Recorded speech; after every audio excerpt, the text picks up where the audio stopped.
The set Shadows of Valhalla releases August 17th, where the set focuses on two archetypes, the Valkyries and Ninjas. Both archetypes have origins in the Yu-Gi-Oh anime by being used by Siegfried von Schroeder and Jean-Claude respectively. Let's go look to see what is introduced for these archetypes in the Shadows of Valhalla.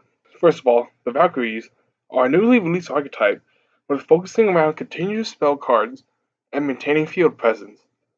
It has nice artwork and cute plays, but the consistency is not always there. The big time card for this archetype, Mischief of the Time Goddess. It allows you to skip your opponent's next turn and enter your battle phase. So this card allows you to conduct two battle phases back to back and try to OTK your opponent. This support gives the deck some cool plays that are pretty nice when it comes off, but the lack in consistency of the power play will probably limit this deck to a rogue status deck.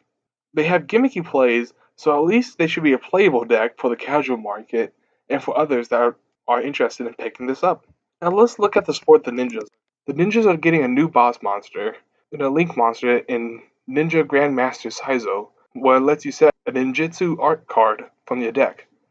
They are also getting two monsters to help with swarming and add an additional power play with Yellow Ninja and Yellow Dragon Ninja.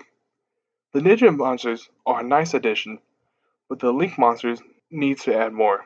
It provides some protection for ninjas that Grandmaster points to, but it lacks the effect that would catapult ninjas into contention. Also, Yellow Ninja lets you pop two cards, but the downfall is that you have to pop a ninja monster and a ninjutsu card too. If the restriction wasn't one each, but just sending two in total, no matter if they're two of the same card, then this effect would be more consistent and easier to pull off. There will be times where you want to use Yellow Dragon's effect, but only will have one of the requirements, which will make it tough to use in certain situations. Also, the field spell card, Hidden Village, lets you add a card from the graveyard, and it provides protection for your ninjutsu cards. This is a nice form of protection that will help your deck pop off. Overall, I can see this deck probably being rogue to maybe tier 2 in a few formats. It has that kind of potential. Now, if this set was just support for these two archetypes, I would not recommend investing or buying the set. But let's look at the reprints first. The set Shadows of Valhalla will contain reprints that are sought after from all sorts of people. First, let's go to some major reprints that can be super rares. Some of them are Ash Blossom and Joyous Spring, Invocation, Invoke Megava, and Mermail Abyss Megalo. The introduction of Invoked into this set allows for the engine to be cheaper overall, which lowers the barrier of entry for people to use this engine. The price of the Invoked engine drove some people away from using it, so this nice hollow reprint should lower prices on the expensive cards and the engine and make it more accessible for competitive and casual players. Arguably, the largest chase card though comes in a newly reprinted hand trap, Ash Blossom and Joyous Springs. Even with an ultra rare reprint, this card is still demanding a pretty penny, so a super rare reprint is nice for everyone who plays Yu-Gi-Oh! Now the non-hardcore competitive players can afford a cheaper playset of the hand trap that's been running around the whole meta.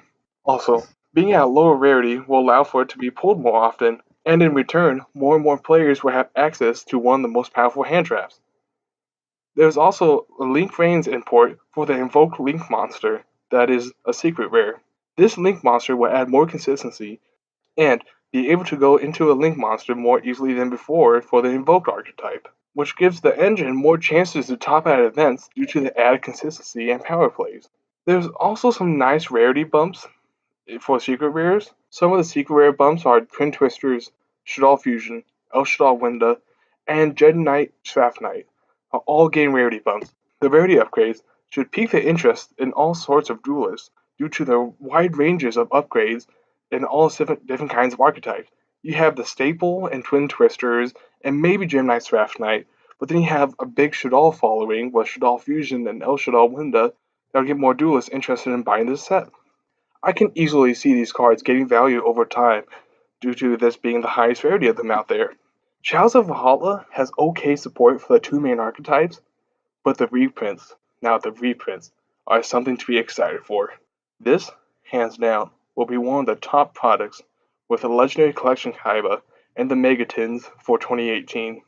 I would strongly recommend investing into this set because I can see all of these reprints have some sort of value and potentially gaining value over time. But overall, looking at the set, I'm ecstatic for it. Everyone should be excited for the reprints of this, and it introduces some fun support for some new decks. Overall, with the reprints and the new fun support that's being introduced, I think this set has a good chance of being one of the best sets of 2018, and I cannot wait for it to release. And remember, have a great day today.